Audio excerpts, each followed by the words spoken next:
आकाशवाणी का ये पटना केंद्र है।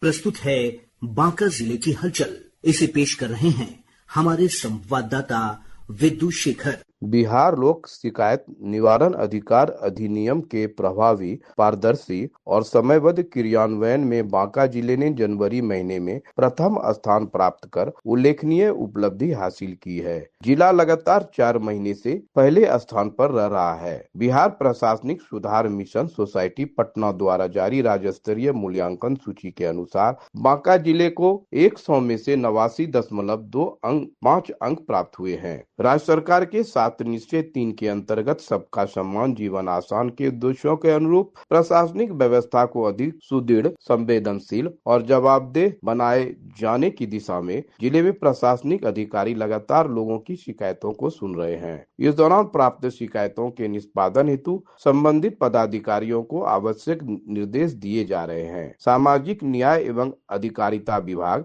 भारत सरकार द्वारा नशा मुक्त भारत अभियान के तहत जिले में जन जागरूकता कार्यक्रम आयोजित करने का निर्णय लिया गया है। इस कार्यक्रम का उद्देश्य अभियान की उपलब्धियों की ओर ध्यान आकृष्ट करना, सामुदायिक भागीदारी को बढ़ाना तथा नशा मुक्त समाज के निर्माण की दिशा में सामूहिक प्रयासों को सुदृढ़ करना है। बुनियाद केंद्र बांका में नशे के विरुद्ध शपथ ग्रहण कार्यक्रम का आयोजन किया गया। उप मुख्यमंत्री सम्राट चौधरी पिछले दिनों जिले के शंभुगंज प्रखंड अंतर्गत रुतपै गांव में आयोजित भव्य महारुद्र यज्ञ में शामिल हुए। इस दौरान उन्होंने कहा कि विकास और जल कल्याण सरकार की प्राथमिकता है। उन्होंने बांका जिले के विकास को लेकर कई महत्वपूर्ण घोषणाएं भी की। श्री चौधरी ने हनुमाना डैम और ओढ़नी डैम का विस्तार किया जाएगा, जिससे सिंचाई व्यवस्था और मजबूत होगी। साथ ही शंभुगंज से होकर गुजरने वाले स्टेट हाईवे के निर्माण कार्य का जिक्र करते हुए बताया कि इससे झारखंड और पश्चिम बंगाल की राजधानी कोलकाता तक की यात्रा आसान हो जाएगी और लोग महज 5 से 6 घंटे में अपने गंतव्य तक पहुंच सकेंगे। डिप्टी सीएम ने सुल्तानगंज में प्रस्तावित एयरपोर्ट निर्माण का भी उल्लेख किया। उन्होंने कहा कि सरकार इस दिशा में गंभीरता से काम कर रही है और आने वाले समय में दिल्ली से शंभुगंज की दूरी महज 2 घंटे की रह जाएगी। सुल्तानगंज से देवघर का काम शुरू हुआ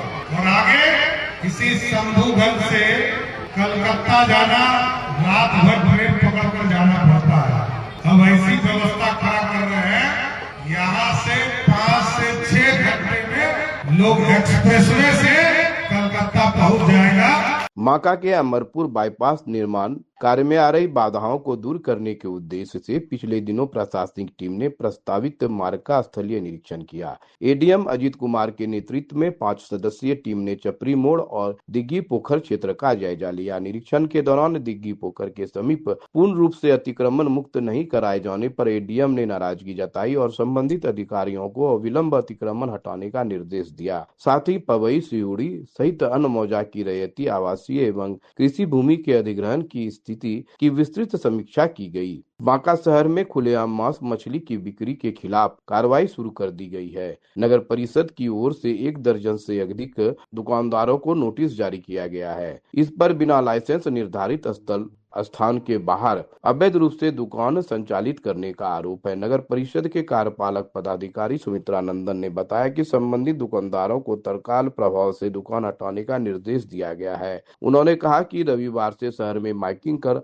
आम लोगों और दुकानदारों को अवैध अतिक्रमण हटाने की चेतावनी दी जाएगी। निर्धारित समय सीमा के भीतर दुकान नहीं हटाने पर सख्त कार्रवाई की जाएगी। बांका जिले के फूलीडुमर ब्लॉक स्थित मध्य विद्यालय इटहरी के छात्र छात्राओं ने राज्य स्तर पर अपनी प्रतिभा को उजागर किया। राजधानी पटना में आयोजित राज्य स्तरीय पीबीएल मेले में विद्यालय के छात्रों और उनके मेंटरों, शिक्षकों ने गणित विषय में उत्कृष्ट प्रदर्शन करते हुए कई पुरस्कार अपने नाम किए। महिला एवं बाल विकास निगम की ओर से जिले में अलग अलग जगहों पर बाल विकास मुक्त भारत जागरूकता कार्यक्रम सह विशेष सखी वार्ता कार्यक्रम का आयोजन किया गया। कार्यक्रम का उद्देश्य बाल विवाह मुक्त भारत, लैंगिक हिंसा, दहेज प्रथा उन्मूलन आदि जैसी सामाजिक कुरीतियों के खिलाफ लोगों को जागरूक करना तथा सरकारी सहायता सेवाओं की जानकारी देना है। नई चेतना के तहत बांका जिले में भव्य खेल प्रतियोगिता का आयोजन किया गया। इस प्रतियोगिता में रस्साकसी, क्रिकेट, वॉलीबॉल जैसे विभिन्न खेलों का आयोजन किया गया। इसमें प्रखंड और जिला कार्यालयों के कर्मचारियों ने भाग लिया। अभी आप सुन रहे थे